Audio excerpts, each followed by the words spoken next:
আমরা সবাই জানি যে বর্তমানে আমরা কি অবস্থার মধ্যে দিয়ে পার করছি। আপনারা দেখছেন একটি মহাসমাবেশ হয় বিএনপি চট্টগ্রামের মনসিংহের পরে, আর এই সরকারের দায়িত্বশীল লোকজনের আবল তাবল কথা বলার পরিমাণ বেড়ে যায়।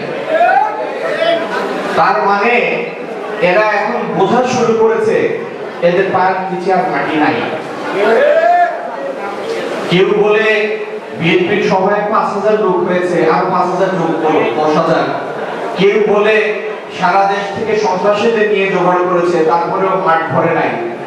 তারপরে তাদের সাধারণ সম্পাদক, যেহেতু ভদ্রলোক সবকিছুর পরেও তার দীর্ঘ রাজনৈতিক কেরিয়ার, এই জন্য নিতান্ত ইচ্ছা সত্ত্বেও অত্যন্ত বিরস দুঃখিত মুখে তিনি সাংবাদিকদের সামনে স্বীকার করেছেন বিএনপির চট্টগ্রামের সভায় প্রায় লাখখানেক লোক হয়েছে, যদিও সত্যিকার সংখ্যা অন্তত ৩ লাখের অধিক।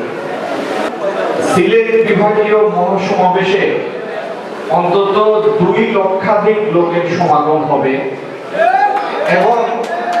এবং ৮ নম্বর ওয়ার্ড বিএনপির নবনির্বাচিত নেতৃত্ব, যারা কিছুক্ষণ পরে আজকে নেতৃত্ব নির্বাচিত হবে, আপনাদের জন্য প্রথম চ্যালেঞ্জটি হচ্ছে আগামী মাসে সিলেট বিভাগীয় মহাসমাবেশে এই ওয়ার্ড থেকে অন্তত সহস্রাধিক মানুষ নিয়ে মিছিল সহকারে আপনারা সেই সভায় যোগ দিবেন।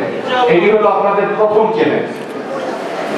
আর যারা নতুন নেতৃত্ব আসবেন, আপনাদের কাছে অনুরোধ, আপনারা আগে যেটি আমাদের দুর্বলতা ছিল, আমাদের অঙ্গ সংগঠনগুলির সাথে যোগাযোগের দুর্বলতা ছিল, সেই দুর্বলতাগুলি কাটিয়ে উঠবেন। এখানকার ছাত্রদল, যুবদল, স্বেচ্ছাসেবক দল, শ্রমিক দল, মহিলা দল, আপনার ওয়ার্ডের যতগুলি অঙ্গ সংগঠন আছে তাদের নেতৃবৃন্দের সাথে আপনারা সহজে যোগাযোগ রাখতে পারেন, এরকম একটি পন্থা অবলম্বন করবেন।